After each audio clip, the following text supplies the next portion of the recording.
My name is Jorge Arias. I'm a vocational plumbing instructor at Soledad State Prison.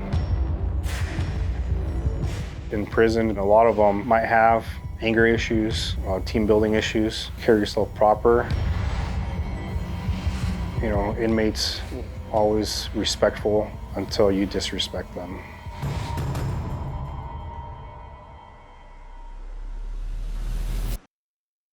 The United States has the highest incarceration rate in the world. As well, they lead the world in recidivism. All of this due to a lack of education and employment opportunities. Jorge Arias is doing his part at the correctional training facility to change that. Some days I'm working before the sun kisses the sky. I watch the world wake up from the seat of my truck. I'm out here earning my piece of the pie. A good honest buck, no it ain't love. I was taught to do the things I do so I don't depend on anyone. I work hard enough through the years so I play whenever I want. I have more than I deserve, including a wife who says I'm hot. Yeah, it's better than a good life that I got.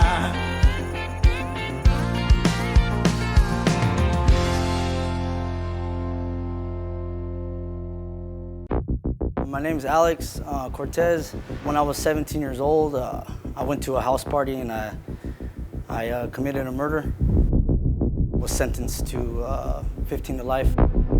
After that, I received an additional 4 years, committed another crime while incarcerated. So I'm now serving a 20 to life sentence. My name is Ignacio Jimenez. Turned to gang violence, committing a crime at the age of 14. I didn't get busted for it 7 years later when I turned 21. And now I'm here, incarcerated. My name is Fabian Urea. I too fell into, the gangs. My older brother was a gang member. But of course, me looking up to him as an older brother was getting pulled both ways, Still kind of went down that, down that road too, which is the reason why I ended up in prison, My name is Marcos Flores. Got arrested in 2008 for a murder and was ultimately sentenced to prison for 36 years to life. This would be the rest of my life, be prison.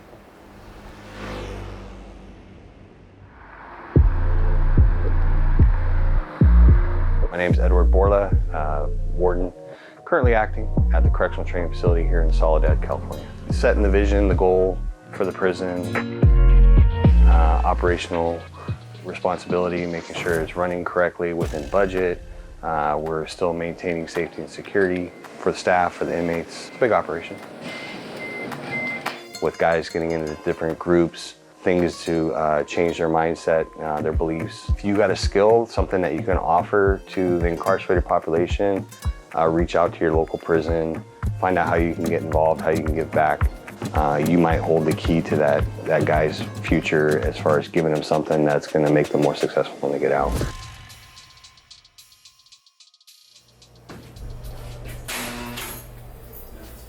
I think one of the most rewarding things I get to experience is when we have graduations, whether it be from the education side or guys completing the trades.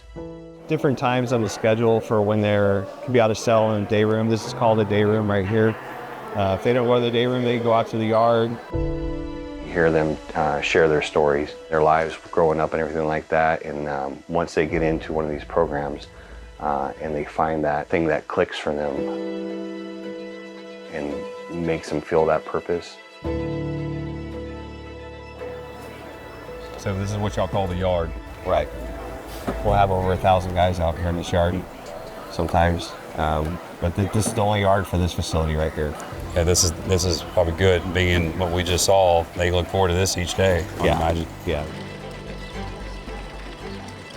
Offering vocational plumbing instruction to these guys is highly important. I mean, it's such a lucrative career that you can have when you get out.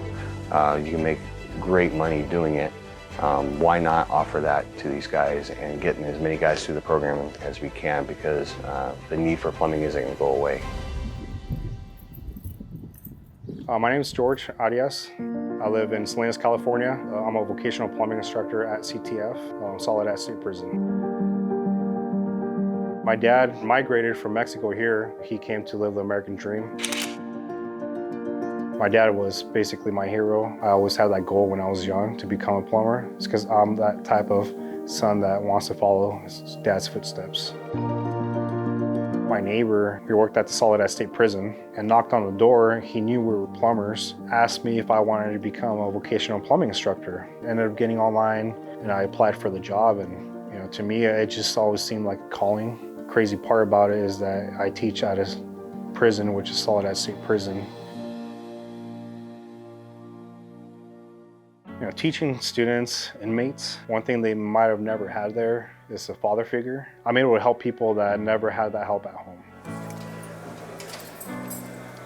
My father, heavily addicted to alcohol and drugs as I was growing up.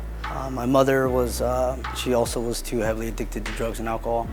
About the age of 11 years old, I suffered some pretty serious abuse by one of her boyfriends that really affected me. I started venturing out in the streets and looking for gangs and trying to seek that acceptance. As of late, I'm trying to change my life in terms of rehabilitation and recovery. Unfortunately, I committed a very brutal murder, but I owe a debt to society, and that's what I'm doing. I'm here suffering the consequences of my actions, man. I didn't know anything about plumbing. I kind of knew a little bit about it, and I came in here and I was able to start to apply myself, but it was also getting in touch with myself and learning about myself. And little by little I was able to change. Constantly I think about, man, if I wouldn't be here, better yet, individual would have never been murdered by me. I would have made better decisions in life, and so yeah, I think about it constantly. And it actually, to be honest with you, it motivates me to continue to go forward. Hello, my name is Marcos Flores. I'm from Madera, California, 11, 12 years old. I entered the juvenile institution system and pretty much grew up in juvenile institutions and just continued that cycle, living the reckless life that I lived. And to be honest, I didn't even want to be back here. I placed my desk in the corner of the classroom, doing my little thing, and talked to my teacher for a little bit. And I started out with, I wanted to rebuild this table that I felt I could make better. Because when I was younger, I used to build chicken pens with my stepfather at the time. He allowed me to. He said, just rebuild the top. And when he saw the top, he said, you know what, just go ahead and rebuild the whole thing. I just didn't look back. And I finally started to like something I never thought I would like, which was plumbing. Because as I stated earlier, I never saw anything else. I'm 37 now, and it actually sparks a drive that I had when I was a little boy. When I got here, I wanted to come to this class. I wanted to be in here. My first project was the bathroom behind us. My instructor asked me if I wanted to do it. Nobody had done it before, and I guess it actually came out pretty good because he said I did a good job on it. I felt like I wanted to do more because I kept going in there looking around because I just wanted to keep on going. Never had a father figure, not even at a young age. To have him and push you, that he's proud of you, would mean the world. I encourage my kids to do something with their lives. Both of my kids were able to graduate, and when I get the opportunity and I do go home, that's what I look forward to, working for a plumber, becoming my own plumber. To me, it's actually fun to actually look at something, draw it out, but in your mind and actually see it, then you put it on paper, and then to actually build it and make it happen, that brings actual joy inside of me.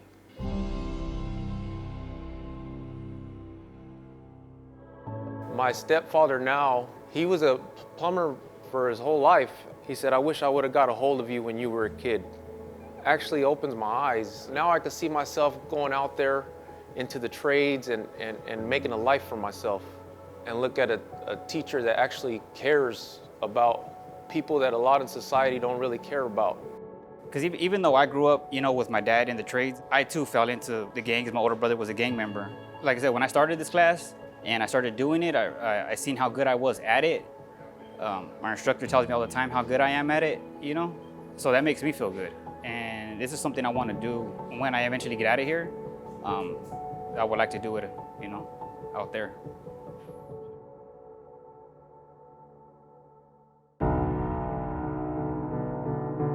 Biggest thing about teaching there is they always think they're going to be, you know, felons, this and that, but once they're done with their parole, they're not felons anymore. You know, people always go where they're needed, where they're wanted. Well, as a plumber, we're needed and wanted because of the skills we have. Seeing myself in a vocational class now, you know, and seeing the growth that I have attained, something to look forward to instead of proceeding to stay in that cycle. So if you train men who have been in this cycle for years on end and give them a trade and give them something to look forward to, it might ignite something, it might ignite change. Not only for themselves, but in our communities. My dad, one thing he's always told me is it's not about the money you make, it's about the lifestyle you live.